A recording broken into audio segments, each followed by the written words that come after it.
মোস্তফা কামাল ভাই, আপনাকে দিয়ে আলোচনা শুরু করব।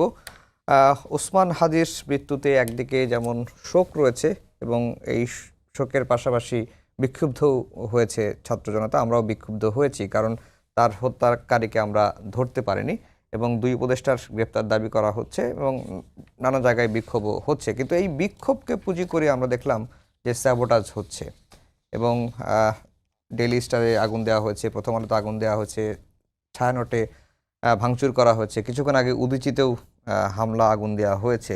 সব মিলিয়ে আমরা কোন দিকে যাচ্ছি, বাংলাদেশ কোন পথে যাচ্ছে? জি, ধন্যবাদ আফজাল ভাই আপনাকে। নিঃসন্দেহে আমরা একটা জটিল পথে যাচ্ছি। এক জটিলতার মধ্যে তো আছি, আরও জটিলতার দিকে যাচ্ছি। আগামীকাল পর্যন্ত আপনার সাবজেক্টও কি হয়ে যাবে বা আমরাও কোন পরিস্থিতিতে থাকবো এখনো কিন্তু জানি না। যেখানে নির্বাচন নিয়ে একটা উদ্বেগ ছিল যে নির্বাচন হবে কিনা, তফসিল ঘোষণার পরে বলা হলো যে তফসিল ঘোষণা তো হয়েছে, আসলে নির্বাচন হবে কিনা।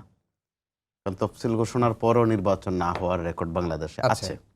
ঠিক দেখা গেল একদিকে নির্বাচনের হুইসেল বাজলো, ঠিক তার পরদিনে অর্থাৎ তফসিল ঘোষণার পরদিনে হাদির এই ঘটনা। এখানে কিন্তু আমাদেরকে কিছু কঠিন বার্তা দিচ্ছে পরিস্থিতি সম্পর্কে। যেখানে নির্বাচনের আগে তো বটেই, বরাবরই এই সরকার ক্ষমতা নেয়ার পর থেকে আইন শৃঙ্খলা পরিস্থিতি ছিল অত্যন্ত প্রাসঙ্গিক, কিন্তু আমরা খেয়াল করেছি ওই জায়গাটাতেই পদে পদে কিন্তু ঘাটতি। যখন আমরা পুলিশের সক্ষমতা নিয়ে প্রশ্ন তুলি, দেখা যায় এটা নিয়ে 1-2 দিনের বেশি আমরা কিন্তু এগোতে পারি না। আমাদের সামনে চলে আসে আরেকটা। সর্বশেষ আসলো পুলিশ সংস্কার কোন পর্যায়ে আছে। ঠিক ওই সময় বাজারে চলে আসলো যে বর্তমান আইজিপির বিরুদ্ধে কিছু অভিযোগ। অর্থাৎ আমরা এক জায়গায় থাকতে পারছি না। কিন্তু এর মধ্যে যখন আবার হাদির ঘটনা, তখন আবারও প্রশ্ন দেখা দিল যে নির্বাচনটা কি আসলে হবে কিনা।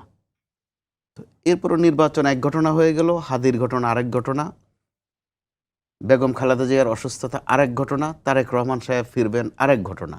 এই যে ঘটনার এই ঘনঘটার মধ্যে যখন হাদির এই উপরে হামলা, আমরা খেয়াল করলাম যে প্রতিদিনে সোশ্যাল মিডিয়াতে কিন্তু প্রত্যেক দিনে তথ্যের সাথে হালকা তথ্য, সাথে বাড়তি তথ্য, অপতথ্যের যোগ। শেষ পর্যন্ত যথারীতি বিধাতাও তার ভাগ্যে যা রেখেছে তাই হলো। তারপরেও কিন্তু আমরা দেখেন শুধু শোকের মধ্যে থাকতে পারলাম না, শোকের সাথে বিক্ষোভ যোগ হলো, স্বাভাবিক। এর মধ্য দিয়ে আবার যেটা সাদা বাংলা যেটাকে বলে ঘর পোড়া আগুনের মধ্যে আলো পোড়া খাওয়া, যেটা আপনি ইংরেজিতে বলেছেন স্যাবোটাজ করা, সেটা কিন্তু স্পষ্ট। এখানেও আবার একটা উদ্বেগের বিষয় আছে। গতকাল তার রাতে মৃত্যু নিশ্চিত হওয়ার পরে যে তথ্যটা আমরা পেলাম, ইনকিলাব মঞ্চের মাধ্যমে প্রথম পেয়েছি, তার কিছুক্ষণের মধ্যে প্রধান উপদেষ্টার খুব সংক্ষিপ্ত একটা ভাষণ, অত্যন্ত পরিচ্ছন্ন। তিনি ওই স্যাবোটাজের বিষয়ে কিন্তু একটু আলোকপাত করেছেন যে কেউ যেন চোরাগুলিতে পা না দেয়, সবাইকে কেউ সাবধান থাকতে বলেছেন। তিনি তার ব্যথার কথাও বলেছেন, অল্পর মধ্যে পরিপূর্ণ একটা বক্তব্য রেখেছেন। কিন্তু আমরা বাস্তবে দেখলাম তিনি যে আহ্বান জানালেন চোরাবালিতে পা না দেওয়ার, কোনো জটিলতায় না করার বা জটিলতায় না পড়ার, হয়ে গেল দেখা গেল বাস্তবে যে ওই পাগলাকে নৌকা না নাড়ানোর মতো মনে হয়। যেন পাগলাকে নৌকা না, সাঁকো না, এটা আমরা সাঁকোও বলা হয়, নৌকাও বলা হয়, যে না নাড়ানো। দেখা গেল নাড়ানো আরো বেশি হয়ে গেল। হতে হতে আজকে আবার আরেকটা আপনি খেয়াল করেছেন, আপনার শিরোনাময় আছে বারবার, উপলব্ধিগতভাবে সবাই আবার এক জায়গায় চলে আসলেন যে ভিতরগতভাবে অন্য কিছু হচ্ছে। এরপরে যদি তাদের এই উপলব্ধিটা একটা বিপদ আশঙ্কা করছেন, অথবা একটা আপদ আশঙ্কা করছেন, অথবা যার যার জায়গা থেকে প্রত্যেকেই ভয় পেয়েছেন, তারা উপলব্ধিগতভাবে এক হয়েছেন যে ঐক্যটা ধরে রাখতে হবে। তাহলে এখানে তো প্রশ্ন আসে, আপনাদেরকে ঐক্য ধরে না রাখতে বলেছিলটাকে, বা একটা অঘটন ঘটবে তখন আপনারা মনে বুঝবেন যে ঐক্য ধরে রাখার দরকার আছে।